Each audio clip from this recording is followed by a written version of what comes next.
12 News Weekend. Every week we take a look back at some of the best news stories from our 12 News journalists.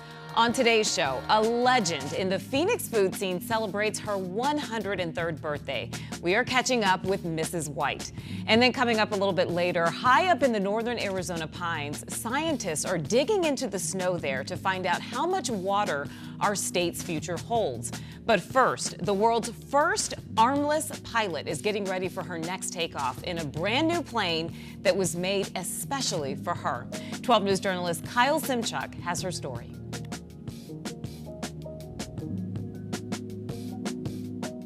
Jessica Cox has spent her life redefining what's possible in the air and on the ground. The world's first armless airplane pilot, as well as the first black belt in the American Taekwondo Association to do so without the use of arms, and an advocate for disability, as well as a motivational speaker.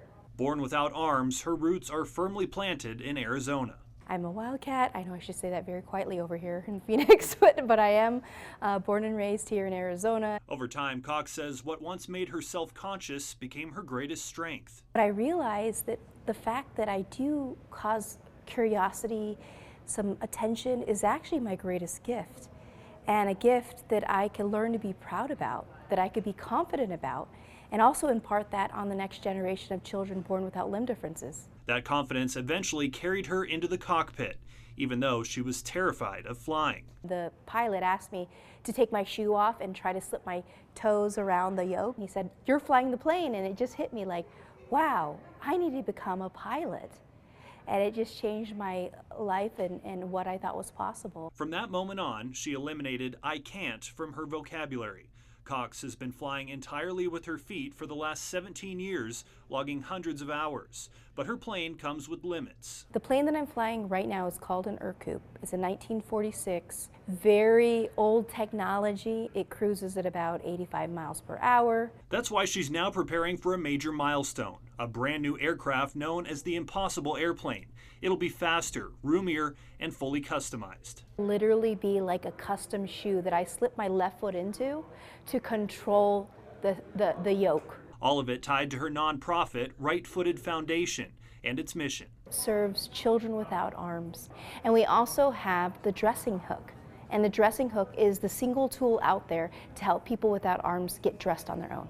Cox's new plane is expected to arrive this July. She plans to use it to reach more children without arms and to inspire others. The possibility of just sharing my life and that message that disability doesn't mean inability is what my nonprofit is all about. Kyle Simchuk, 12 News.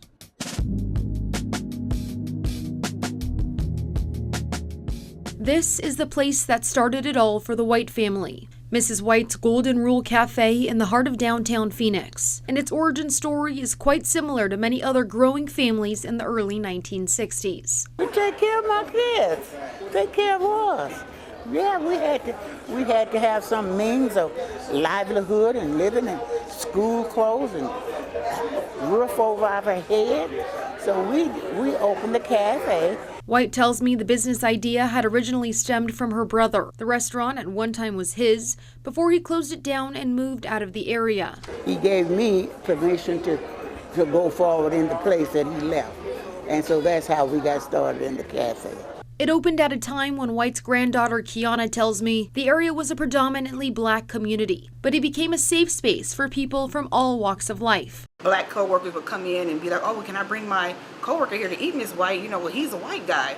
And Miss White's like, "Of course, everybody's welcome here at my restaurant," because there was still segregation back when she moved here in '64, believe it or not. As the founder and preacher celebrates her 103rd birthday surrounded by her closest friends and family, it's this golden rule that she continues to live by. As you would that men should do unto you, do you even so unto them. This is the law and the prophet. Okay? So that's Bible. So you want to do people right, regardless of what they do to you.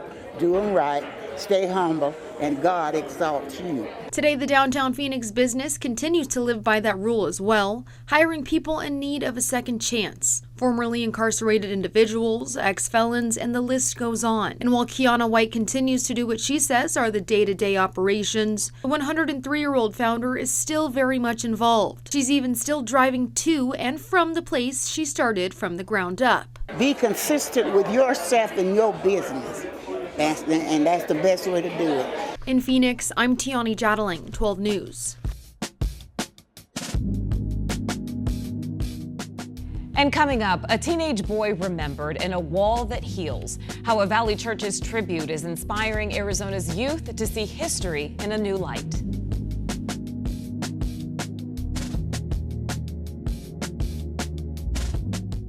The Valley. It's not just rapidly growing. It's not just 300 days of sunshine. It's much more than that. This is our community, where we're immersed in its diversity and culture. This is where we grow, where we evolve, where we're writing the Arizona story. This is our home. And 12 News is the home of breaking news, the home of weather impact alerts, the home of investigations, the home of original streaming content on 12 Plus, the home of journalism. And once again, we're the home of the Arizona Diamondbacks. And we are so excited to be back on 12 News for another season. Catch a select number of games right on 12 News, including opening day live from Los Angeles. And catch the home opener at Chase Field against Detroit. Baseball's just around the corner. And it feels great to be right at home. 12 News is your home for Arizona's home team. The Diamondbacks are back on 12 News. I'm Ginger Jeffries, morning meteorologist on 12 News, and always up for a hike, especially high Estawa Peak. I love preparing a user-friendly forecast to get you ready for the day. Whether it's tracking temperature swings from the high country into the valley or keeping you ahead of strong winds during monsoon, we've got you covered. Make the move to Arizona's top streaming newscast. Weekdays starting at 4:26 anywhere you watch. Arizona needs Club Kids, and Club Kids need you. At Boys and Girls Clubs of the Valley, with support from State Farm, Valley Toyota dealers, and Semper Fi Heating and Cooling, we're helping shape brighter futures for Arizona's youth through education, mentorship, and opportunity.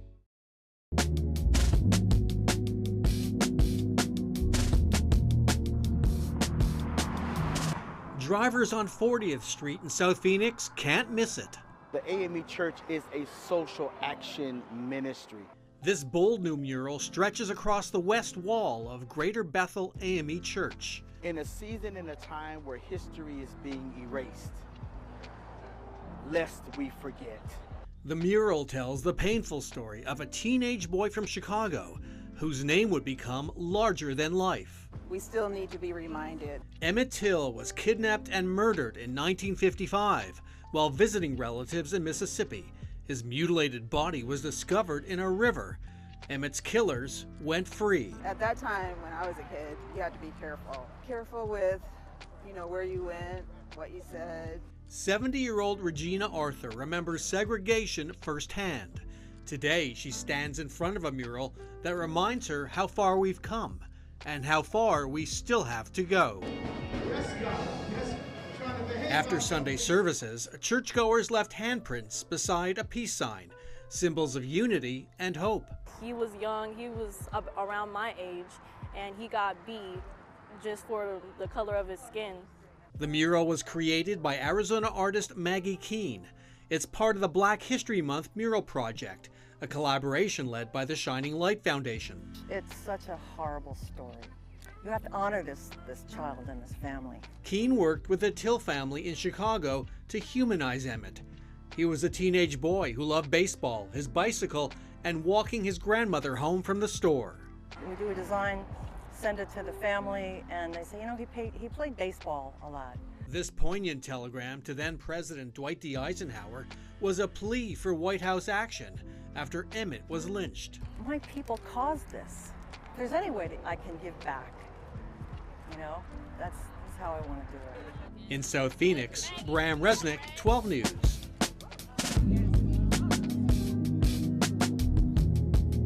Well, the Phoenix Police Department, they are saying goodbye to your old-fashioned bikes and hello to 10 electric patrol bikes.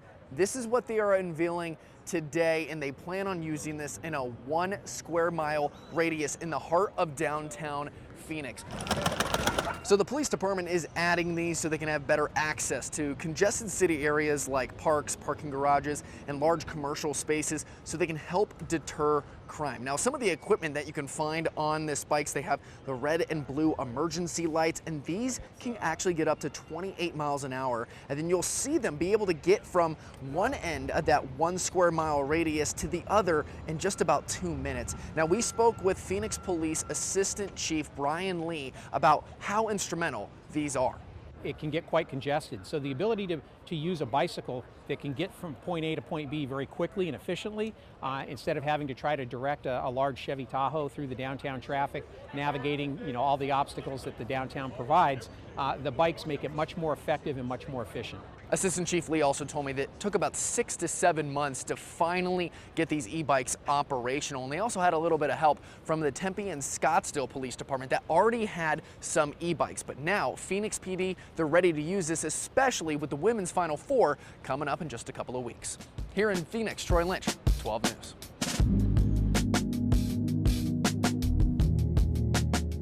He is in House 3, Baker 3, for our responsive inmate.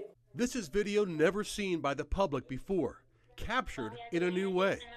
An inmate collapsing from a drug overdose. Corrections officers move in to save his life. First and second dosage of Narcan administered by Sergeant Dunnigan. They administer 2 doses of Narcan, and the inmate comes around. You here with us? Yeah.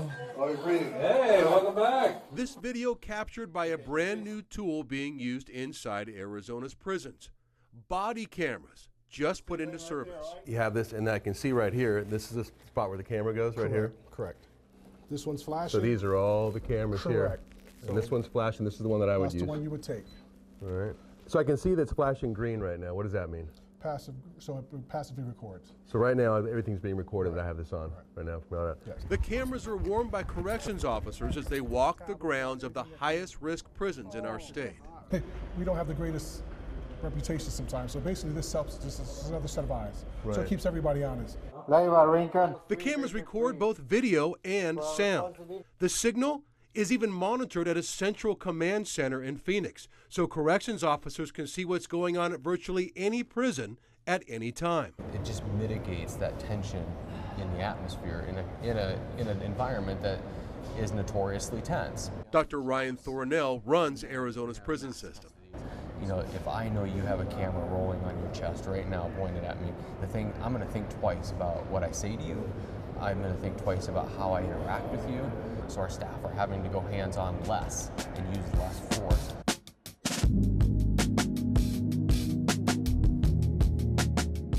High in the pines of northern Arizona between Flagstaff and Payson, SRP hydrologists are digging straight down into the snow. Yes! Another perfect one, dude. Look at that. Not even a plug on that.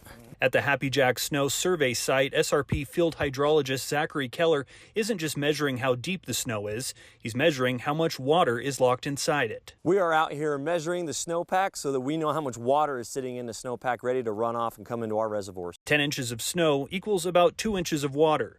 That's called snow water equivalent, and it matters because not all snow is created equal. Some storms look impressive but don't hold much water. This one does. And that makes a big difference for us for planning operations downstream. Even more important, the ground underneath this snow is already soaked. After a wet fall and early winter, the soil can't absorb much more, so when temperatures rise, most of this melt won't soak in. It'll run off, straight into rivers and reservoirs. It is all making a muddy mess as you come down the road because it has nowhere else to go. This is the first snow measurement of the year on the Verde watershed. Data from this spot, plus dozens of other monitoring sites across northern Arizona, helps SRP decide when to hold water and when to release it. It's hard to manage that water if you don't measure it. And so far this year, the outlook is median average. That's important for the nearly 2.5 million people who depend on this water, and a real-time look at how warmer temperatures and changing storms are affecting Arizona's watersheds. What's going to happen over the next week is going to give us a lot of information and insight as to how our forests are responding to an example of climate change. For Keller, it's more than just data. Yeah, I can't believe they pay me to do this. Best job I ever had. Yeah. In northern Arizona, Kyle Simchuk, 12 News.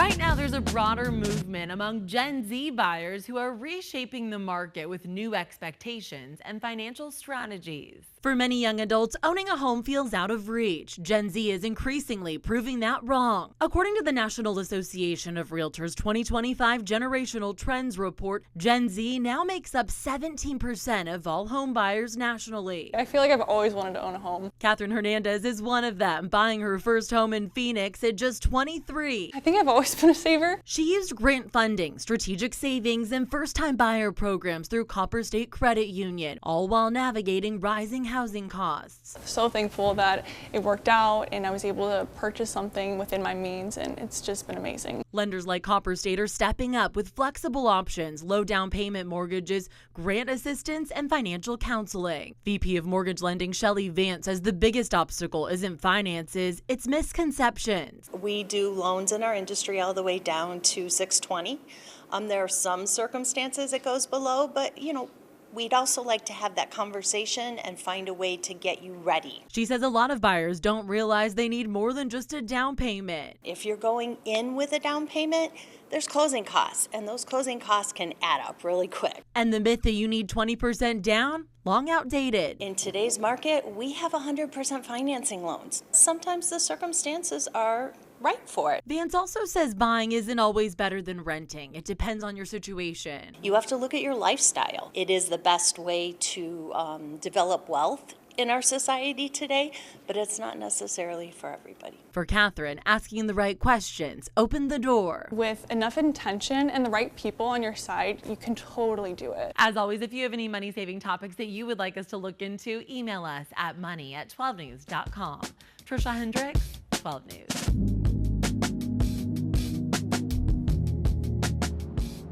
This settlement is part of a broader battle against algorithmic pricing schemes. Instead of competing against each other to get your business and offer you the best deal, companies are accused of colluding and artificially raising rent rates across the board. If the fix was in, the landlord is not admitting it.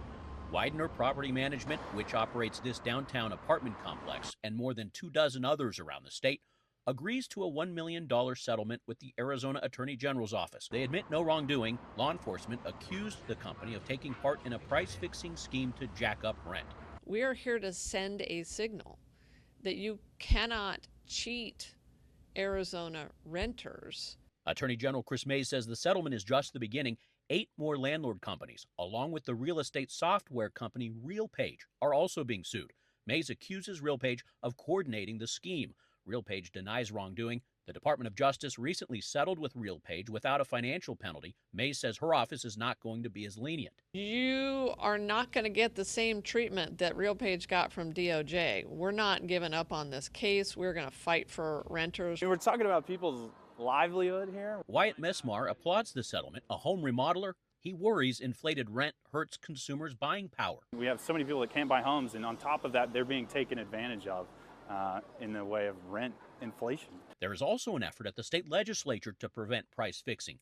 For a second year, House Minority Leader Oscar De Los Santos is proposing a law to ban the practice. The bill is stalled for now. Wyatt also says he wouldn't want to see a new law go too far. But ideas like that turn into New York City, where we do, we control the rent. Don't overdo it, In a data-sharing economy, politicians and prosecutors work to prevent allegedly abusive practices. Now, I've put this story on 12news.com right now so you can know all of the apartment complexes that are part of this settlement and part of the lawsuit, and learn if you potentially could be eligible for settlement payment. Joe Dana, 12 News.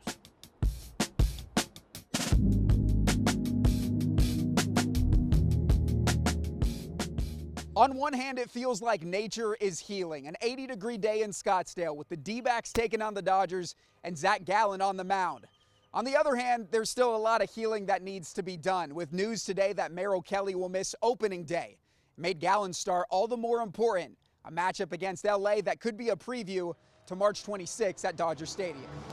The D-backs have slow-played Zach Gallen's spring training schedule, but today, the radar gun said he was in midseason form. It was 98. Did you see that on the board? Inaccuracies on the scoreboard aside, Gallen said he felt pretty good. 1 inning, 2 strikeouts, and a 9-pitch battle 1 to end his day. This was fun to get back out there and actually get in a game setting and face another uniform. Yeah, makes it feel a lot more normal. Just how normal is now the follow-up question. Given the news with Merrill today, do you think being ready by opening day is a realistic goal for you? I haven't even crossed that mind. Like, just try to be sympathetic to Merrill. I haven't thought about that at all. For me, it's just what is going to be the healthiest way to get ready for, you know, my first start, whatever that is. No doubt that Nolan Arenado will be in the opening day lineup. He started the spring scorching.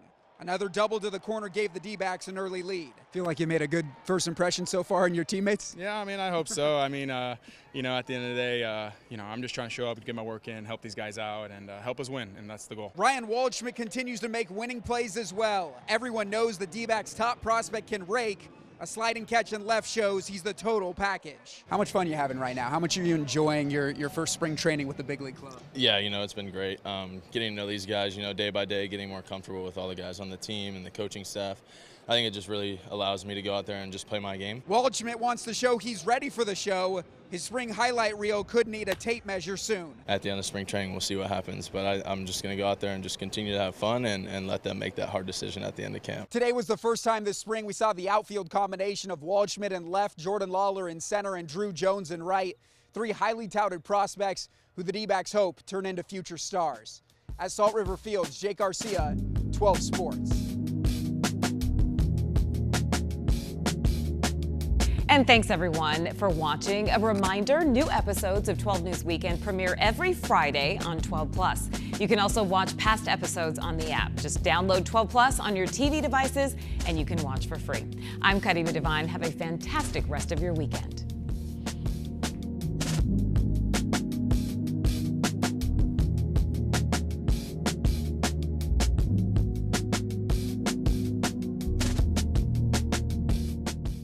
I always thought that if I could ever earn the trust of the people watching me, that would be the greatest accomplishment ever. Because if you think about our mantra, dedicated to journalism, dedicated to you, has never been more important. A good journalistic organization like 12 News, we can't and don't have an agenda. We have to play it down the middle every single night to bring about positive change and to solve problems in communities.